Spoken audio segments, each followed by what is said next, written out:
To be here and to be able to share this. I hope it helps some people.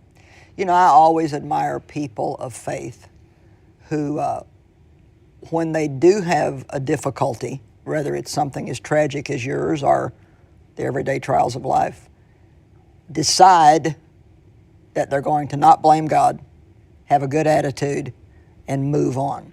So why don't you just tell us a little bit about your story and what you've been feeling, and we want to help the people watching today because I know a lot of them are probably going through the same thing. Well, I would say that my story's kind of in two parts. You know, there was the part where we were battling the cancer, and Rochelle was really battling the cancer. Yeah. And then the second part was, you know, when she finally did pass away on December the 30th. And so it was about an 8-month battle for us. And what was that like for you, getting all those treatments? It was just, you know, incredibly difficult, as many people know. You know, it's, you know, of course, what I went through was nothing compared to what she was going through. It was very hard. You know, it was very difficult, very, very emotionally draining, spiritually draining on me, my kids, my friends, my church. It was hard on all of us, and obviously hard on Rochelle. Everything kind of came to kind of a pivotal point in my life on December the 23rd. We were at MD Anderson in Houston, and things were very difficult. Rochelle was not doing well, and it was very hard. And we had a hotel room next to the hospital, and I was walking. I left her room to go take a shower for a minute, and I'd already settled in my mind that we were going to spend Christmas by ourselves there, and because our family was all back in El Paso. My daughter was a week away from having her baby. She couldn't travel anymore. And my son was doing all of our Christmas services, and so I had to be there with her. And I was walking back, and there was a sky bridge there, and I sat down on that sky bridge, and I felt, for the first time, Joyce, in the whole 8-month process, I felt overwhelmed. I just was kind of come to the end of myself. And I was sitting on that sky bridge, and I began to pray, and I really believe that I began to make, the Holy Spirit began to make intercession through me. Yeah. And I prayed just some very simple but powerful things. Looking back on it now, I realize that it really kind of set me down a good path. And the first thing I prayed was, I said, you know, Father, whatever happens here, I said, and I'm hoping you let her stay with me. Right. I said, but whatever happens here, I'm never going to ask you why. I'm never going to question why. I'm never going to ask you why. And I never thought of that. It just kind of came out, and I heard it. And then I said, unexpecting that I would say this, I said, because what happens here is not about me and you. It's about you and her. I said, and whatever happens is between you and her. We do try to get into things very frequently that really, to be honest, really just are not any of our business, because there are personal things between an individual and God. And certainly, she probably drew very, very extremely close to God. She did. During that time of discomfort that she was going through. She did. And I try to share with people all the time just the uselessness of having to know why about something that you're just not going to understand. There are things in God that we just don't understand. There are mysteries in God that we don't understand. And a large part of our trusting God and our believing in God and our relationship with God is not just for when we get things the way we want them, but when things happen that we don't understand. Yeah, you know, I think that there's a scripture in Psalms, I don't remember exactly where it was, you know, where David said, I don't concern myself with things too wonderful for me. Yes, I'm familiar with that. And I quit concerning myself with that. It's not literally, the second thing I prayed was, this is none of my business. This is about you and her. Yeah. I did say to the Lord that day on the cross bridge, I said, I just want you to know, in case you don't know, that if she passes away, you're going to have to explain this to her. I said, because she's not going to come in there willingly. Yeah, I heard you say that on a teaching tape I was listening to, that St. Peter probably had to pull her in because she really wasn't wanting to go. Come out and explain this to her at the gate, you know. So, and the second thing I said that night was, you know, she's always been your daughter. And you loaned her to me as my wife. but she's always been your daughter, and she'll always be your daughter. And you know, that just brought for me a lot of comfort peace. for people, something that's coming up in my heart is I'm sure that there are people watching right now that thought, well, if I would have known that my loved one was saved, I could be more comforted. And but I just kind of feel led to tell you that, you know, you don't really know what happens to a person in the last few seconds of their life. And even that, you have to leave that between them and God, and don't torment yourself over something that you're never going to know or understand. And I just want to reiterate here that I think I know I talked to you just, I don't know if it was the day after she died or 2 days after. The day after. The day after you called me. And I remember how just profoundly spiritually impressed, if that's an okay word to use, that I was when you told me that you had told God, I'll never ask you why. Because that is probably the number one thing that people do. They demand having an answer to something that really they're not going to have an answer for. I mean, even if you figure something out that you think suits you, it's not going to be a good answer. And how wonderful it is to be able to say, God, even in this tragic thing that is so painful to me, I trust you. I looking back on it, Joyce, I think that was probably what set me down the path to where I am today. That I just, and I would love to take credit for it, but it wasn't me. It was the Holy Spirit in me.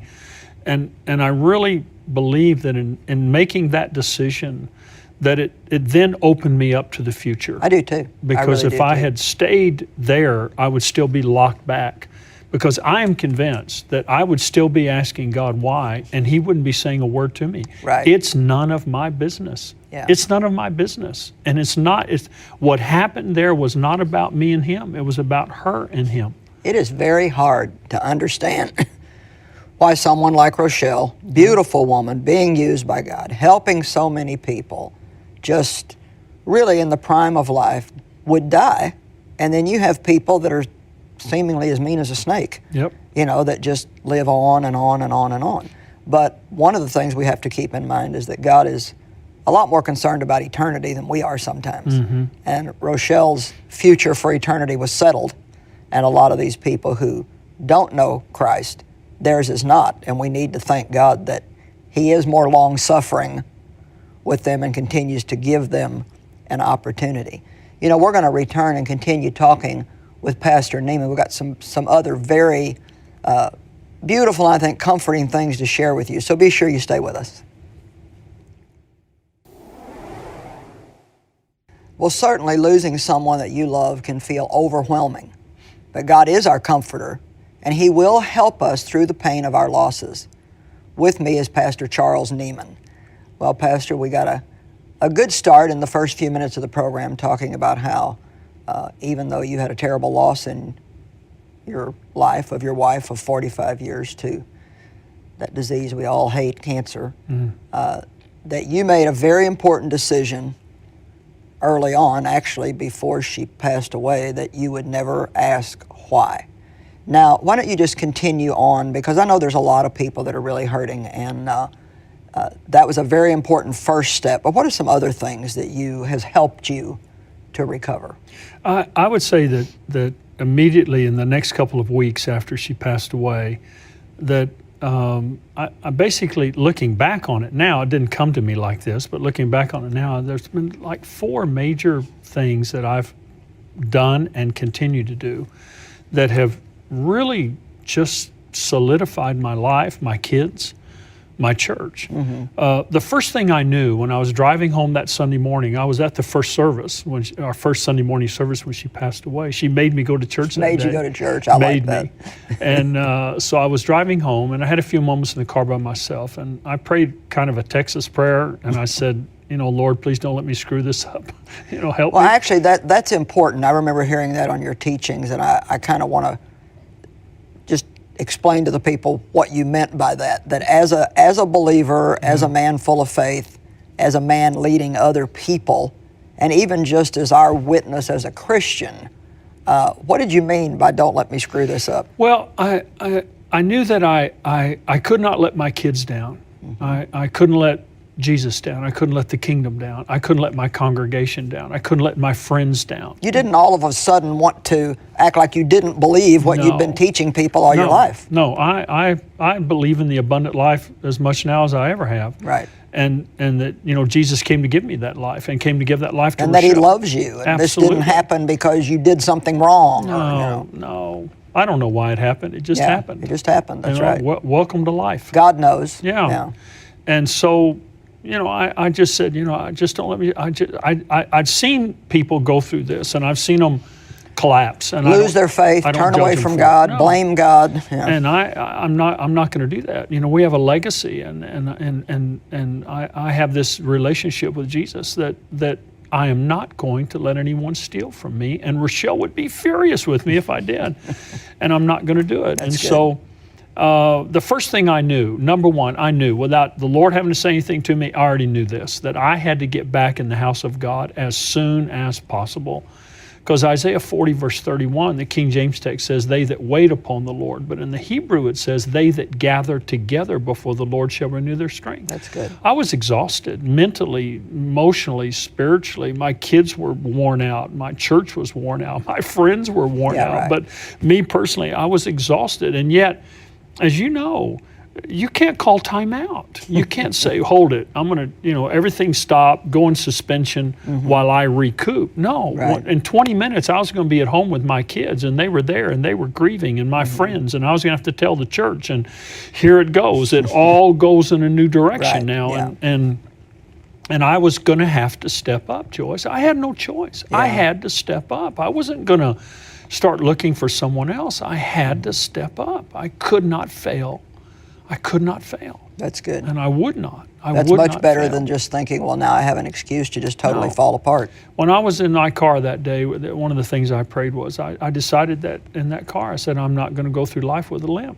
And I'm just not. Good. I'm not. And so, you know, I got home that day and started doing the things with my family I needed to do. And the next night we were having our New Year's Eve service, and you know, I had people saying, well, you know, who's going to do the service? And I said, well, I am. I'm going to do the service. And people were like, you're crazy. And I said, no, I have to get in the house of God. I have to go where the church is, because there I will get my strength renewed. There I will mount up with wings of eagles. And I did that service. I did the Wednesday night service. I did the memorial service on Friday night. I did all 4 weekend services, and I haven't missed a service since. And in fact, I've done all my services at church, and I've taken speaking engagements around America and around the world. Not because I'm running from, I'm running to. I'm running to where the strength is. And where the God strength is in the house of God. It's among God's people. And then what were some of the other The second thing that happened to me is that I went back to John 11, where Jesus raised Lazarus, and that incredible statement there where he said, I am the resurrection and the life. And you know, I'm like you, I'm a teacher. I'm always looking up words and studying words. And I looked up that word resurrection, and Jesus said, I am the stand up and the recovery. I am the stand up. And I realized for the first time in my life that when you get knocked down, and I hear people say, Pastor, and they mean it. They say, Pastor, I just can't get up.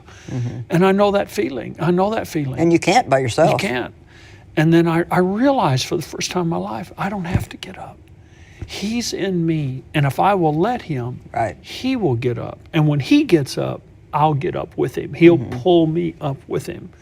And so I was in my bedroom one night crying and feeling bad and hurting, and I started meditating on that verse, and I got up out of my bed, and I purposefully imagined inside of me, it wasn't like a vision, I did it myself, and I saw Jesus stand up. And when he stood up, I stood up. That's good. And that he is my recovery. And then he said, I am the resurrection and the life. And the word life means I am the life that satisfies, dwelling in that life. And I had to say this, Joyce, and it was a very powerful statement, and I really pray people hear me when I say it, because what I said then was, I said on Sunday morning, December the 30th, Rochelle left me, but he did not. Right. And I cannot say, and we cannot say, and I know why people say it, I really do, but I could not say, I can't live without her. She did not give me life. Right. He gives me life. And she left, but he did not. And so I had to take that burden off of her, Right. that she was the one that I live for, and I had to put it on him because he's the one that he's the life that satisfies. And I think people even have to be careful about developing a mindset as the years go by that, well, my kids are my life, or my spouse is my life, or my ministry is my life, or my business is my life, because none of those are our life. They're part of the life that God gives us, but he is our life. And I thought that was also a very good point that you made, that we have to realize that it's not people who hold us up and keep us going. They encourage us, they edify us, we love them, we enjoy them. Absolutely. They encourage us, but Jesus is our life.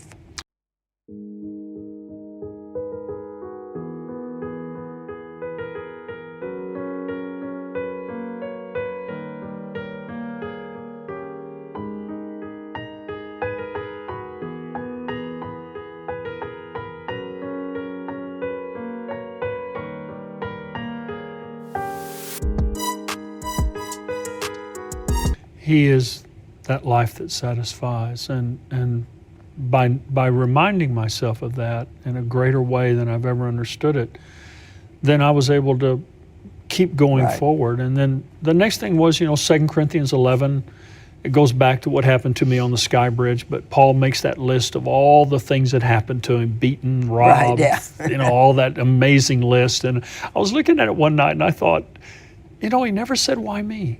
Yeah. And if there was ever anybody that could have said, hey, why me? Why not Peter? Peter's the one that denied you. Remember him? Yeah. What about Thomas? Why isn't Thomas getting beaten with rods? Why me? I've never denied you. Right. And he never said that. He never said, why me? And I thought, I'm not going to say why me, because it wasn't me. It was Rochelle. That's good. That's very good. It wasn't me. And then the last thing is, he took me into 1 Samuel 30 with David at Ziklag, and he was having a good, life was good. David was doing good. In chapter 29, it said he was living upright. And I've always known, as you do, that sometimes really crummy things happen to good people. Right. Right. They just crummy things happen to good people. Yeah, they do. Things you can't explain. Can't explain. And that day, the Amalekites came in, took their sons, their daughters, their wives, burned their house, took all their possessions. Horrible, horrible day. And it says that the people turned against David. They all wept until they could weep no more. And then the men turned against David, and they were going to stone him. And it says, because the hearts of all the men became bitter. Right. And Joyce, I knew from personal life experience the danger of bitterness. And there's two negative human emotions that are spoken of as having a root. One is the love of money, the other one's bitterness. Yeah. And roots, as we know, you plant a tree in the backyard and the roots come up in the front yard. Yeah. And I've seen bitterness start in an area of life where people can justify it. They can justify it, totally justify their bitterness. But 10 years, 20 years, that bitterness is spread into every area of their life. The dictionary defines bitterness as intense hostility. Right. And people become hostile. They become angry, and Mean. they begin to take it out. And you end up 15, 20 years, nobody's around you anymore. Nobody wants to be there. They still love you, but they don't want to be around you anymore. And I think David saw that. I saw that. And I've had guys ask me, say, how are you dealing with bitterness? And I said, I don't have anything to be bitter about. That's good. This didn't happen to me. It happened to Rochelle. I wasn't the one that went to the treatments. I wasn't the one that That's good. had the surgery. I wasn't You're the one. not the one that that's was, not here anymore. Yeah.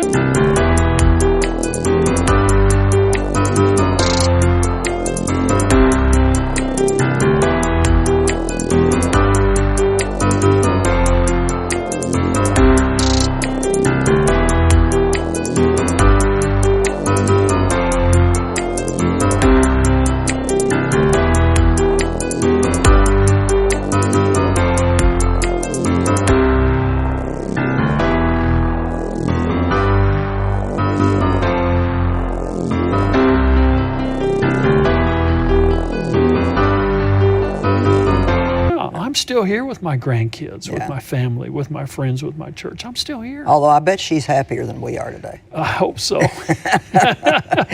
I'm sure in the presence of God that she's happier than we she's are. dancing like crazy. Well, sadly, Charles, we're running out of time here, so I want to just Okay. make a couple of comments here to bring comfort to the people that are watching. God is a God of justice.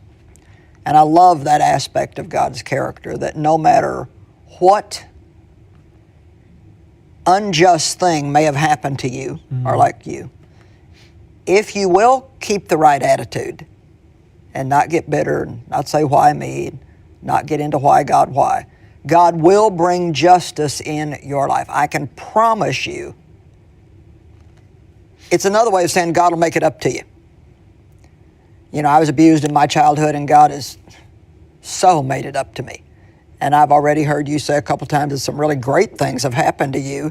Just God's way of showing, I'm gonna make this up to you. I'm gonna help Absolutely. you. Charles, thank you so much for being